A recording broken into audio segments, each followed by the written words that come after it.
ഇഷ്ടമുള്ളവരുടെ കൂടെ ഒരു ഔട്ടിങ് പോകുക എന്നുള്ളത് ഒരു രസമുള്ള കാര്യമല്ലേ.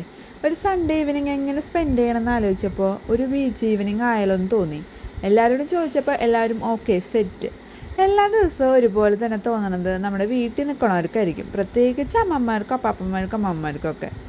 അപ്പോൾ ഒരു ചേഞ്ച് ആയിക്കോട്ടെ അവർക്ക്. ഞങ്ങൾ ഹാപ്പി ആവണേക്കാട്ടും കൂടുതൽ അവർ തന്നെയാട്ടോ ഭയങ്കരമായിട്ട് ഹാപ്പി ആയത്.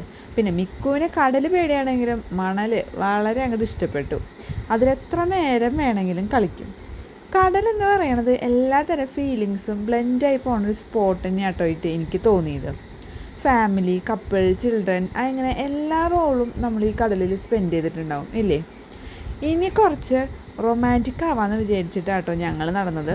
ഞങ്ങൾ കുറച്ച് ഒറ്റയ്ക്ക് ഒന്ന് കൈയൊക്കെ പിടിച്ച് അങ്ങനെ കുറച്ച് റൊമാൻറ്റിക്കായിട്ട് നടക്കാമെന്ന് വിചാരിച്ചു. കാരണം അങ്ങനെയൊക്കെ സാഹചര്യം നമ്മൾ ജീവിതത്തിൽ എടുത്തില്ലെങ്കിൽ പിന്നെ അങ്ങനെ ഒന്നും നടക്കാൻ നമുക്ക് പിന്നെ കിട്ടില്ല. പിന്നെ ഏറ്റവും സുന്ദരമായ കാഴ്ച അവിടുത്തെ സൺസെറ്റാണ്. അതും കണ്ട് പോകാമെന്ന് വിചാരിച്ചപ്പോഴാണ് അവിടെ ഒരാൾ കിടന്ന് മുങ്ങി കുളിക്കണമായിരുന്നു. അപ്പോൾ ചേട്ടൻ കുളിച്ച് വരുന്ന സമയം വരെ ഞങ്ങൾ എന്ത് ചെയ്തു, മിക്കുവിനെയും കൊണ്ട് പാർക്കിലേക്ക് പോയി. അവിടെ കുറച്ച് നേരം അവനും എൻജോയ് ആയിക്കോട്ടെ എന്ന് വിചാരിച്ചിട്ട് അവനെയും ഹാപ്പി ആക്കി. അങ്ങനെ ഞങ്ങൾ എല്ലാവരും ഹാപ്പിയായി. അപ്പോൾ നമുക്കിനി അടുത്ത വീഡിയോയിൽ കാണാം.